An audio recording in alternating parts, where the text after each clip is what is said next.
Oke, kita ngomongin dulu deh tentang narkoba. Apa itu narkoba? Bukan narik kolor Bapak ya. Ayo, siapa yang tahu narkoba itu apa? Apa yang ada dalam benak kakak-kakak sekalian? Apa itu narkoba? Kalau saya bilang narkoba, apa yang ada dalam benak kakak-kakak sekalian? Saya izin menjawab, ya. Boleh, silakan. Narkoba itu setahu saya narkotika psikotropika. Itu obatan terlarang yang menyebabkan kecanduan. Iya, zat adiktif gitu ya, atau keren banget jawabannya, zat adiktif atau zat psikoaktif gitu ya, apabila digunakan itu bisa mengalami perubahan dalam sisi kognitif kita, pikiran, perasaan, dan bahkan perilaku. So, kalau kita bicara narkoba tadi zat adiktif atau zat psikoaktif ya. Kalian yang kalian kenal narkoba itu apa aja? Yang dikenal, siapa lagi nih yang mau jawab? Narkoba apa yang dikenal? Aduh, kenapa ya nggak bisa ini ya? Materi saya nggak bisa kok berhenti di sini ya? Mungkin Mbak, kalau ini saya bantu, tapi perlu di-share dulu ke saya mungkin. Kalau Iya, nggak keberatan, itu. di Sebentar, WA gimana aja. ya? Ini di laptop. Coba sebentar, saya harus. Oke. Atau share-nya di chat room. Itu ada file sebelah kanan bawah itu ada file, gambar file, diklik, kemudian nanti akan ada bisa diambil dari mana gitu. Ya. Oke, sambil saya coba untuk ini ya, share ini. Gimana yang lain? Tadi apa ya pertanyaan tadi? Narkoba apa yang dikenal? Ya, yang dikenal teman-teman. Permisi Bu, izin menjawab. Silahkan. Iya, boleh. Yang saya tahu ada botol gorila, terus ada permen yang ditaruh di lidah itu yang bentuknya kayak perangko. Terus habis itu ada yang disuntikkan, terus habis itu ada yang dimakan langsung. Apa? Kalau yang disuntikkan saya lupa Bu, itu namanya apa. Tapi setahu saya ada yang disuntikin gitu. Putau ya biasanya disuntikan, benar. Yang lagi tren sekarang, narkoba yang lagi tren kalau di TV apa? Saya belum dengar nih. Sabu. Heroin. Sabu. Ganja. Ya, ganja gitu ya yang paling ngetren ya. Inek, sabu, sama ganja gitu lah. Beberapa bulan yang lalu saya menangani kasus gitu ya di salah satu SMP di Surabaya. Saya cukup tercengang, kira-kira 102 anak yang kita tes urin, 50%-nya mereka positif ya tes urinnya. Menggunakan apa? Ada yang sabu, ada yang ganja, dan juga ada yang inek gitu. Itu anak SMP gitu. Ternyata apa yang kenapa mereka menggunakan? Kira-kira kenapa? Dan 12-nya dari 50 sekian, 12-nya adalah perempuan. Kira-kira kenapa? Kalau menurut saya sih, yang pertama itu pasti karena pergaulan ya. Karena di lingkungan yang membuat mereka seperti itu yang pertama. Yang kedua, biasanya anak-anak SMP itu, karena kebetulan saya tinggal di lingkungan yang seperti itu, saya melihat pola-pola mereka ingin mencari perhatian sebanyak-banyaknya. Karena merasa nakal itu hal yang wajib dan wajar. Kalau nggak keren kalau nggak pakai narkoba gitu ya, bukan arek Surabaya. Ini kan kalau kita di Surabaya, duduk bonek, nek gak wani gaya narkoba, jangan bilang kamu anak Surabaya lah. Ini kan seringkali muncul di dalam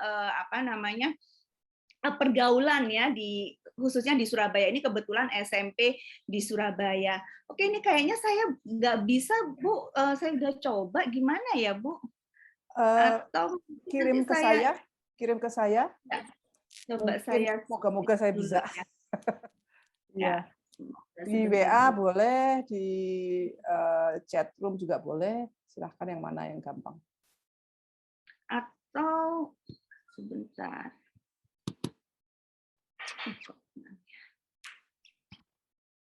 Ya, sambil jalan aja.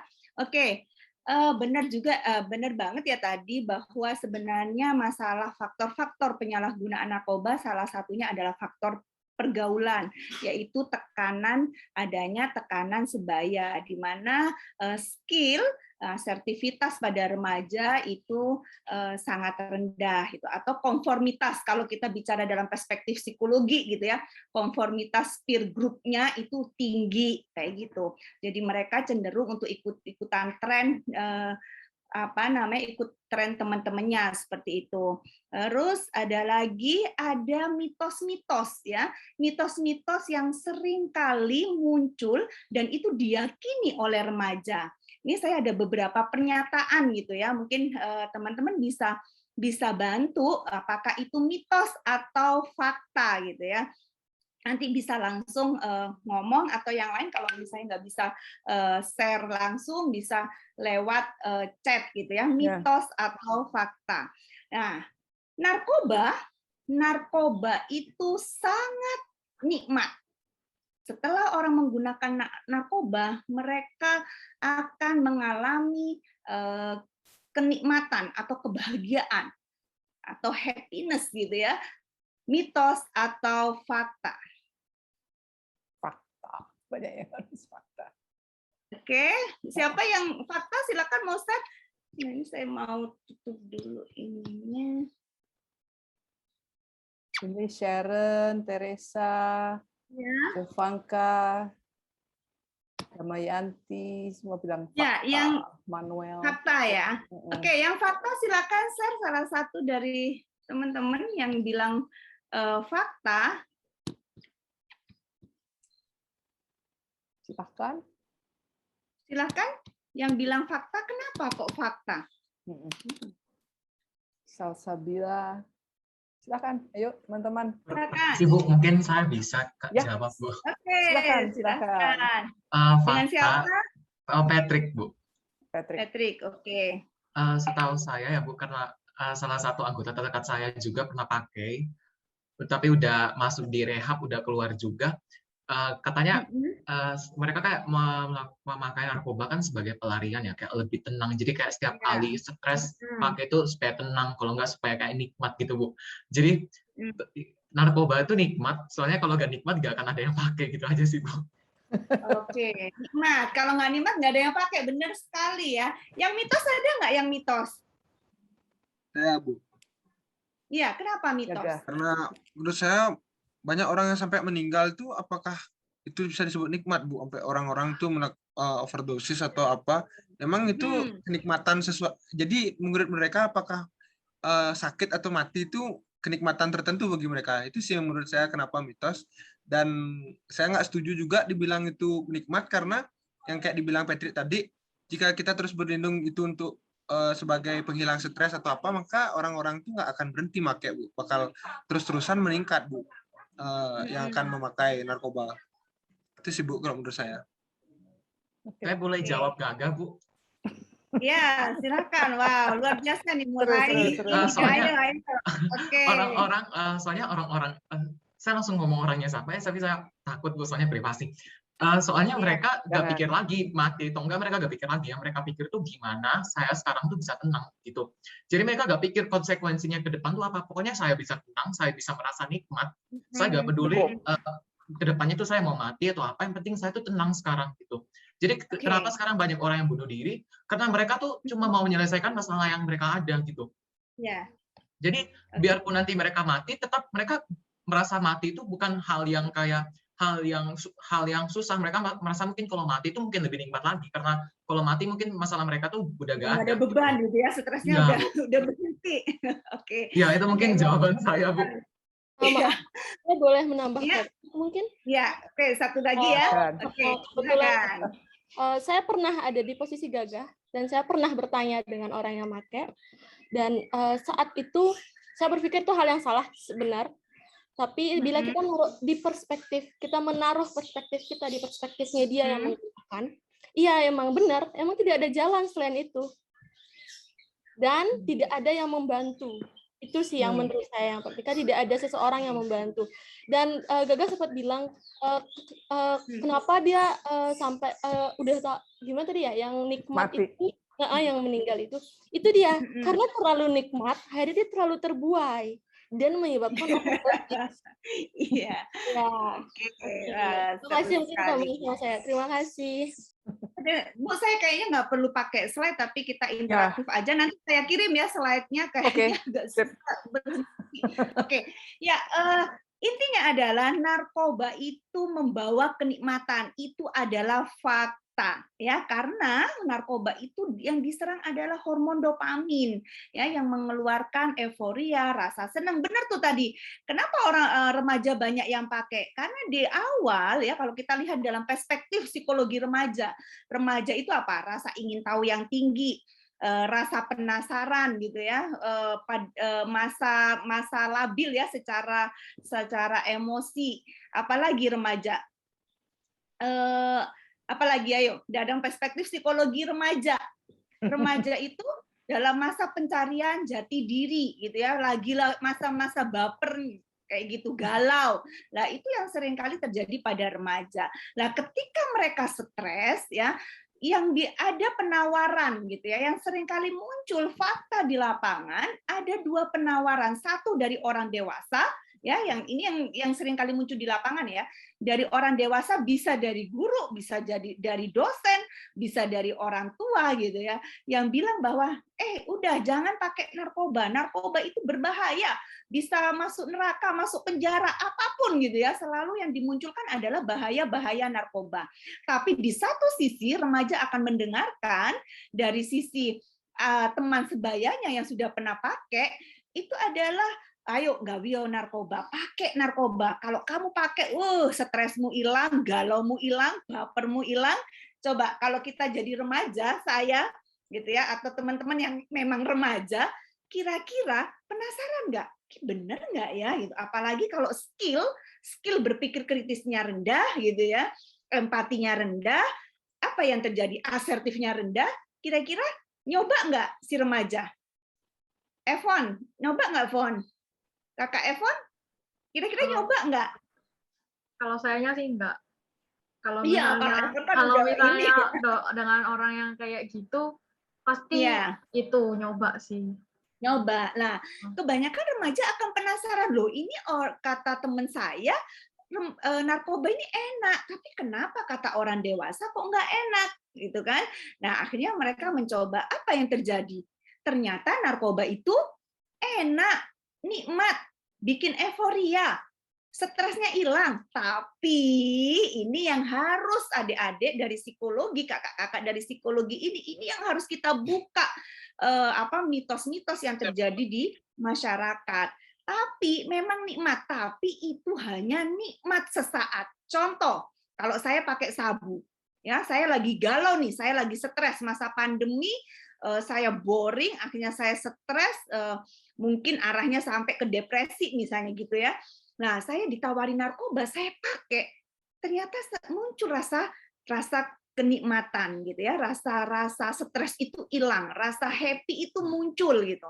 Karena kalau narkoba, kalau yang dibilang sabu itu kan ada stimulan, ada depresan, ada halusinogen. Kalau sabu itu masuk stimulan, karena kalau orang pakai sabu habis pakai itu dia bawaannya aktif gitu ya, bawaannya tuh kayak energik gitu, dan feelingnya jadi happy gitu, dari yang dia sedih dia jadi happy. Nah, setelah dia pakai sabu, misalnya saya pakai sabu, setelah saya pakai saya merasakan kenikmatan, dari yang saya stres saya hilang. Tapi itu hanya sementara, hanya nggak sampai 24 jam efek itu berakhir, ya. Nah, jadi setelah itu baru efeknya habis, stresnya akhirnya tambah naik. Dan apa yang terjadi? ketika seseorang mulai merasakan kenikmatan, besoknya dia pingin nyoba lagi. Nah, itu yang akhirnya muncul dibilang zat adiktif. Akhirnya kecanduan, seperti kita orang yang ngerokok itu kan masuk zat adiktif juga. Nah, akhirnya kecanduan. Kalau udah kecanduan, ini yang seringkali tidak dipahami oleh remaja, bahwa efek jangka panjangnya itu bikin kecanduan. Nah, apa itu kecanduan? Ya, kalau secara ini brand, jadi kecanduan narkoba itu addiction is brain chronic relapsing disease, atau penyakit otak kronis yang kambuhan. Kalau orang udah kecanduan, dia akan masuk ke dalam telur kecanduan. Ada namanya telur adiksi gitu ya. Apa itu? Nah, orang kalau udah kecanduan narkoba, dia akan masuk, satu, dia pasti akan terus-menerus membutuhkan yang namanya drug atau narkoba pilihannya. Bisa sabu, bisa ganja, bisa inek gitu ya, bisa pil koplo mungkin buat anak-anak yang anak SD, SMP itu ya, yang sering kali pakai. Lah, kalau sudah seperti itu, dia akan butuh terhadap uang. Nah, bayangin aja, sabu sekarang 1 gram itu 1,5 juta sampai 2 juta. Nah, kalah ya harga emas ya. Nah, ini para pengedar modusnya adalah di pahe, paket hemat, dikecil-kecilin gitu ya, 0, berapa, akhirnya satu paket itu cuma 100.000. Itu biasanya paketnya pelajar atau paket mahasiswa. Mereka terus nyekokin gitu ya. Pertama biasanya gratis, lama-lama mereka disuruh beli. Kebetulan saya juga pernah menangani anak-anak di Lapas Sidoarjo, dokter muda yang lagi ini ya, udah dia lulus S1 kedokteran, 11 dokter muda pakai sabu. Ya itu mungkin karena dia merasa bahwa kalau pakai sabu tuh bisa kuat, bisa melek gitu ya.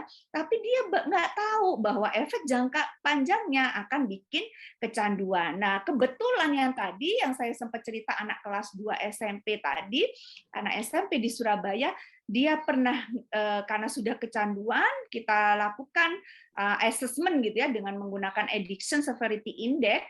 Ternyata mereka itu sudah di level kecanduan ringan sampai tinggi. Bahkan kalau dimasuk di dalam telur adiksi, mereka butuh uang. Kalau uangnya habis, mereka akan mencuri. Lah, anak kelas 2 SMP tadi, ketika hasil kita lakukan asesmen lebih dalam, ternyata mereka ada yang pernah begal motor. Dan yang perempuan, kita tanya, nah, kalau kamu pakai sabu itu mahal, kamu uangnya dari mana? Padahal kalau ditanya uang sakunya sehari cuma 10.000 gitu ya. Gimana kamu bisa? Ya TTS, Bu. Coba apa TTS? Ada yang tahu nggak? Ini tren remaja yang sekarang lagi marak gitu ya. TTS itu mohon maaf ya, kalau di dalam bahasa ini tempe tuker sabu. Jadi vagina tuker sabu. Dan ini yang kenyataan di lapangan. Jadi ketika remaja sudah kecanduan, mereka akan masuk ke dalam itu. Lah kalau udah masuk ke seks bebas, mereka udah ada yang pernah beli seks gitu ya. Ada sampai beli seks. Saya tanya di mana beli seksnya? Ada yang di wilayah Surabaya, ada sampai keluar kota. Anak kelas 2 SMP. Ya. Ini yang sangat memprihatinkan gitu lah. Harapannya di sini saya mohon kepada kakak-kakak mahasiswa sekalian ya, ini bisa menjadi agen perubahan gitu ya, bisa membawa pesan kepada remaja yang lain bahwa narkoba itu memang nikmat, jangan ada distorsi informasi. Kita harus memberikan informasi yang komprehensif. Memang nikmat, tapi sesaat. Ya, efek setelah pakainya. Kalau efeknya hilang, ya stresnya nambah. Nah, tapi nanti lama-lama orang udah pakai, akhirnya jangka panjangnya adalah bikin kecanduan. Kalau udah kecanduan, arahnya mereka sudah sakit ya. Tadi otak kronis yang bersifat kambuhan dan mereka tidak bisa sembuh seumur hidup, tapi bisa pulih gitu ya. Jadi ini yang fakta yang harus kita berikan kepada remaja bahwa ada 2 pilihan gitu ya. Kalau mau nikmat sesaat ya silakan kamu coba narkoba. Tapi Tapi konsekuensi logisnya adalah masa depanmu akan hancur. Karena apa? Kalau udah kena nikmat sesaat, nanti jangka panjangnya semua aspek kehidupan akan rusak gitu ya. Nah, kalau kamu tidak mau menikmati, tidak memilih nikmat sesaat, maka kamu akan menyelamatkan masa depanmu. Itu sih fakta gitu ya dari yang namanya narkoba. Jadi tinggal memilih. Sebenarnya skill apa sih yang harus dimiliki oleh remaja? Remaja untuk bisa menolak narkoba, punya daya tangkal yang bagus ya terhadap penyalahgunaan narkoba, walaupun mereka stres gitu ya, harusnya mereka punya coping stress, apalagi anak psikologi gitu ya, memahami bagaimana sih coping stress selain menggunakan narkoba. Masih banyak yang bisa dilakukan secara positif. Intinya adalah membangun ketahanan diri yang kuat. Lewat apa? Punya self regulasi diri, self regulation ya, regulasi diri yang bagus ya.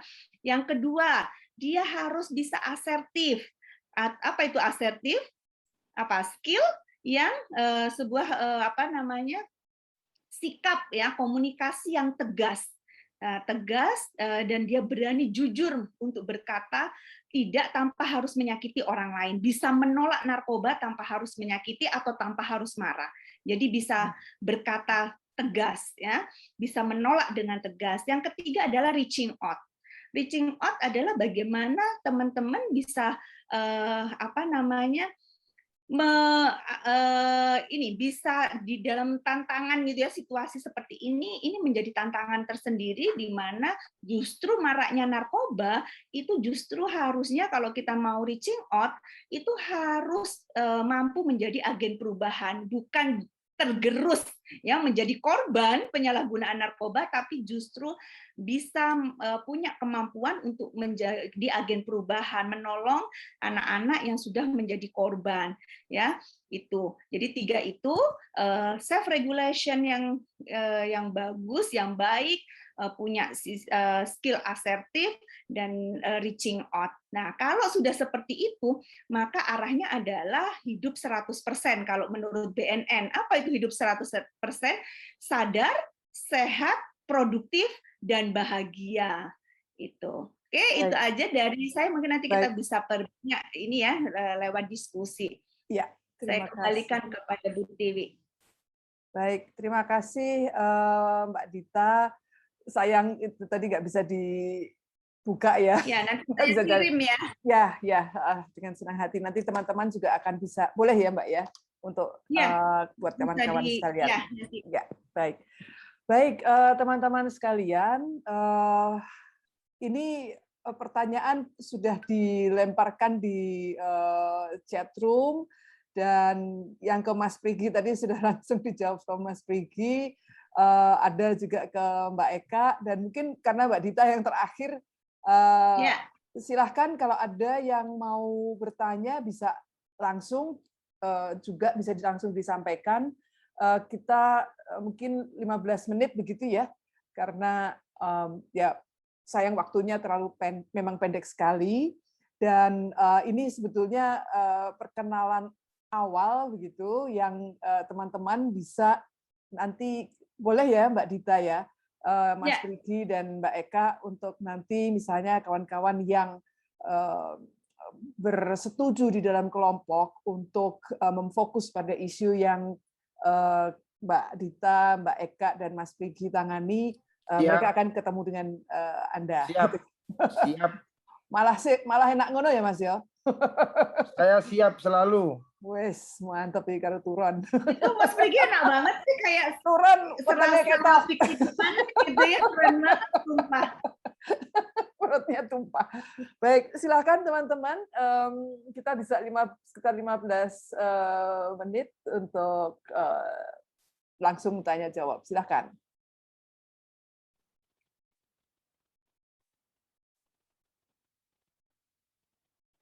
Silakan.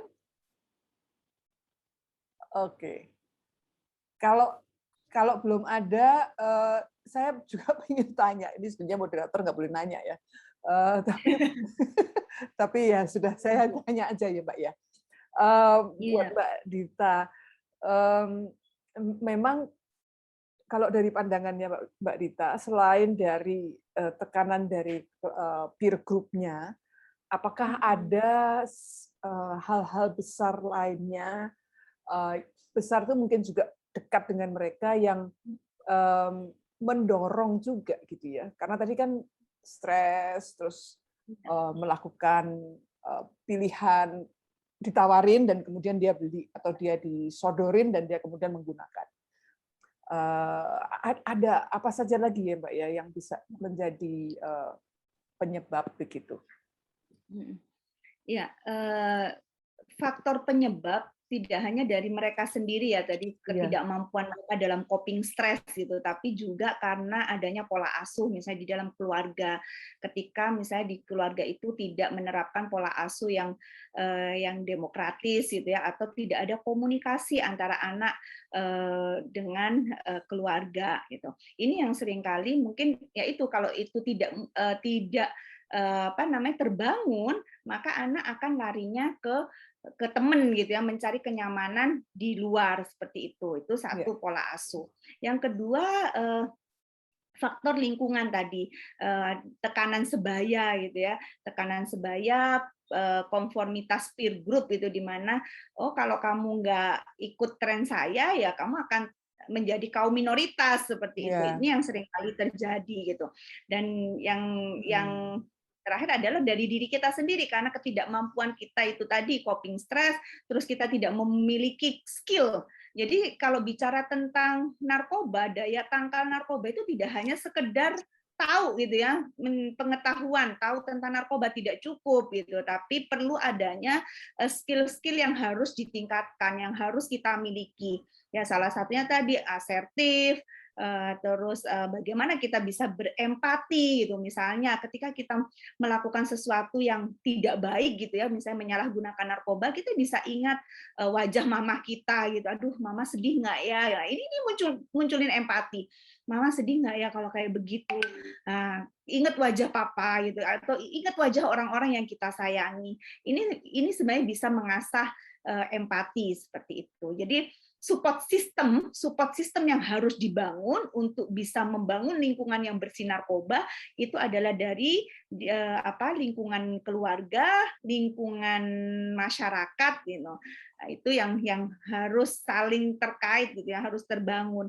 Kalau dari keluarga oke, tapi dari masyarakat atau sekolah gitu ya, mahasiswa ternyata juga kita juga menemukan banyak kasus Bu di lingkungan kampus, penyalahgunaan narkoba juga terjadi. Jadi ada itu. Jadi dari sekolah atau universitas, dari keluarga, dari lingkungan pergaulan itu harus menjadi support system untuk bisa membangun lingkungan yang bersih narkoba seperti itu. Ya, baik. Terima kasih Mbak. Ini ada 2 pertanyaan buat Mbak Dita. Pertama dari siapa nih? Tadi ada beberapa pertanyaan. Dari Angelica. Permisi, saya ingin bertanya berdasarkan yang tadi dibicarakan, ini tentang anak SMP itu, cara untuk membuat mereka berhenti pakai narkoba bagaimana? Apakah mereka diarahkan ke rehabilitasi atau ada pendekatan khusus lainnya? Yang kedua, ini Fatwa Awala bertanya, apakah ngelem dan menghirup bensin itu bagian dari narkoba? Ya, 2 itu, Mbak. Silakan. Nah, luar biasa sekali pertanyaannya ya. Itu saya mau jawab dulu yang kedua dulu deh. Jadi ngelem, menghirup bensin itu masuk dalam narkoba, tapi dia bukan narkotika ya. Kalau narkotika itu narkoba yang memang ketika dia ketika dia terlihat atau terbukti menggunakan, ada proses hukum, itu narkotika gitu. Tapi kalau ngelem, bensin, rokok, yang zat itu masuk zat adiktif. Makanya narkoba itu kan narkotika, psikotropika, dan bahan adiktif. Jadi mereka masuk bahan adiktifnya. Kopi itu sebenarnya masuk narkoba, bahan adiktif bikin kecanduan. Saya termasuk kecandu kopi. Saya juga. Ya Bu ya, kalau mau kopi pagi nggak bisa gerak lah kayak gitu. Tapi dia masuk bahan adiktif. bukan masuk narkotika dan psikotropika. Tapi kalau narkotika dan psikotropika kayak sabu, inek, ganja, ketika kita terbukti menggunakan, ya harus berhadapan dengan proses hukum atau bisa ketangkep polisi, ya nanti arahnya rehab atau penjara. Lah ini yang dibilang tadi keren banget nih yang pertanyaan tadi apa itu? Cara membuat mereka berhenti. Salah satunya kalau orang sudah kena narkoba, apalagi sudah kecanduan, itu ya memang harus rehabilitasi. Satu yang harus kita bangun bersama, membangun persepsi yang sama tentang para pengguna narkoba, ya, bahwa mereka bukan seorang kriminal. Seorang pecandu narkoba, orang yang kecanduan narkoba, ya, yang sudah terbukti dari hasil asesmen mereka kecanduan, mereka bukan seorang kriminal, tapi mereka adalah korban yang harus direhabilitasi sesuai amanat Undang-Undang Nomor 35 2009 bahwa pecandu punya hak untuk rehabilitasi, vonis rehabilitasi di pasal 127 gitu ya, itu muncul. Nah, di dalam Undang-Undang 35 juga ada pasal 112 yang mengarahkan bahwa apabila terbukti menyalahgunakan atau mereka ada mengedarkan dan sebagainya 112 114 mereka harus masuk ke jalur hukum. Tapi dari sisi penyakitnya sendiri, ketika mereka sudah kecanduan, mereka harus direhabilitasi. Itu udah salah satu cara yang paling efektif untuk menolong para pecandu. Jadi sekali lagi, pecandu adalah korban, orang yang sakit secara fisik, mental, emosional, dan spiritual, dan yang harus kita support adalah bagaimana kita mendorong mereka untuk ikut rehabilitasi. Rehabilitasi itu ada dua, ada rehabilitasi medis, ada rehabilitasi sosial. Tuh, jadi arahnya tujuan rehabilitasi itu apa? Agar mereka bisa clean, ya, clean and sober namanya, atau bersih dan pulih gitu. Kalau udah bersih dan pulih, mereka nanti bisa produktif dan berfungsi secara sosial di masyarakat. Itu harapannya. Yang tadi hidup 100%, ya, sadar, sehat, produktif dan bahagia gitu. Baik. Terima kasih Mbak Dita. Ini ada pertanyaan buat Mas Pigi. Mas, ini kalau dalam kondisi pandemi ini, Mas, semua tenaga medis harus menggunakan APD, otomatis akan jadi limbah medis dan menambah limbah plastik. Apa ada cara khusus pengelolaannya? Monggo. Ya, memang itu resiko memang kita menghadapi itu. Dan sekarang memang sudah ada ini dipusatkan di daerah Mojokerto sini. Ada namanya PT Pria, tempat cuman sayangnya kita ini kan minim pengawasan sehingga di sana itu dibakar. Hanya dibakar. Ini kami dengan ABC TV di Australia, kita lagi melakukan investigasi ini. Jangan ngomong-ngomong ya. Jadi nanti akan kita lihat bagaimana mereka itu menyalahgunakan ini. Jadi mereka saking banyaknya sampah itu nggak dibakar dalam mesin, tapi dibakar di lahan terbuka begitu. Dan dampaknya ke masyarakat. Masyarakat sekarang pada mengeluh begitu loh. Tapi begitu mengeluh, ya banyak polisi keliling, banyak koramil keliling. Jadi masyarakat tidak bisa bersuara gitu. Jadi problem sampah ini juga serius, overload, kemudian tidak ada mesin yang mampu mengolah, akhirnya mereka dibakarnya sembarangan begitu. Jadi ya mungkin ini resiko yang harus kita hadapi, dan memang ini pengawasan di kemudian. Kita ini selalu kan mengutamakan ekonomi kan gitu. Yang penting tidak rugi, hitung-hitungannya ekonomi, tidak pernah menghitung kemudian people-nya sama planetnya. Selalu berpikir profit-nya begitu. Mungkin ya teman-teman kita harus mencari lagi kemudian format agar kemudian orang itu tidak hanya pikir profit tapi juga memasukkan nilai-nilai people dan planetnya begitu. Baik. Itu pemerintahnya juga bagaimana, Mas ya? Maksudnya ya kan, Pemkap ya mereka kan tidak punya mekanisme untuk itu. Jadi saya tuh sering mengibaratkan kita ini banyak mendirikan hotel tapi tidak bangun toilet gitu. Investasi, industrialisasi itu kan tanpa dibarengi dengan instalasi pengelola limbah yang baik. Bahkan contohnya tadi limbah medis, kemudian limbah B3 bahkan. Jadi kemudian kita bebas kemudian menghasilkan limbah tapi tidak punya sistem pengolahan yang baik. Akhirnya ngelecek di mana-mana.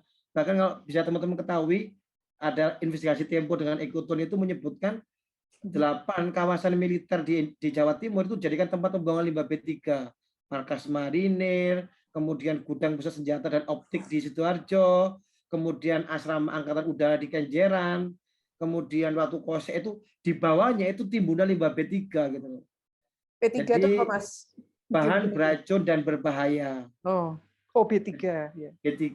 Jadi ya semua karena kita pola konsumsi kita, industri semakin meningkat, manufaktur menghasilkan limbah B3. Limbahnya nggak diolah, dibuang di tempat-tempat di sembarangan, di kawasan militer itu salah satunya. Itu impact-nya apa saja, Mas, yang langsung akan kena ke... Oh, jangan khawatir, masih jauh kok, masih 10 tahun lagi, 15 tahun lagi. Iya, karena impact itu sudah kita munculkan, tapi akhirnya kita dieliminasi. Jadi kita sudah ngomong, kalau ada masyarakat yang sudah di suatu desa itu ada 400 orang kena ISPA, kemudian gatal-gatal gitu. Kemudian malah pemerintah menyalahkan masyarakatnya, jadi masyarakatnya kempro gitu loh, jorok gitu loh. Jadi membalikkan, kita sudah sampai ke DPR RI. Sampai di orang DPR turun Komisi 7, kemudian itu bahkan kemudian ternyata tadi akhirnya mentah, masyarakat menjadi korban gitu loh. Keadilan sulit gitu. Jadi mungkin teman-teman nanti akan saya kasih link ya. Lakardowo mencari keadilan, bagaimana kemudian rakyat itu berjuang untuk keadilan itu dipersulit hampir 1 dekade ini. Jadi nanti saya kirimkan linknya ya, bisa dijadikan diskusi gitu. Iya. Terima kasih banyak, Mas. Wah, langsung sesak napas. Oke, ada lagi teman-teman yang mau bertanya? Mungkin Mbak Eka. Bu, sedikit nambahin. Oh iya, silakan. Silakan Mbak Dita. Jadi yang tadi bagaimana cara membantu gitu ya mereka ketika mereka sudah mulai menggunakan narkoba. Jadi kalau teman-teman psikologi ini apabila misalnya dalam posisi yang belum akut gitu ya kecanduannya, mereka masih mencoba gitu. Teman-teman bisa memberikan psikoedukasi gitu ya atau konseling gitu. Nah, kalau mereka memang sudah akut kecanduannya udah ini bisa dilakukan, bisa mendorong mereka untuk wajib lapor itu ke IPWL, institusi penerima wajib lapor, karena ini masih banyak masyarakat yang tidak tahu tentang ini. Jadi kebanyakan mereka teriak vonis rehabilitasi ketika sudah ketangkep polisi, tapi pada saat sebelum ketangkep mereka tidak mau wajib lapor. Kalau wajib lapor itu dilakukan asesmen, mereka dilakukan konseling, ada support group gitu ya, dan akhirnya nanti bisa membantu mereka untuk bersih dan pulih seperti itu. Itu ada di semua wilayah Indonesia. Ini karena teman-teman ini kan tersebar ya di berbagai provinsi juga.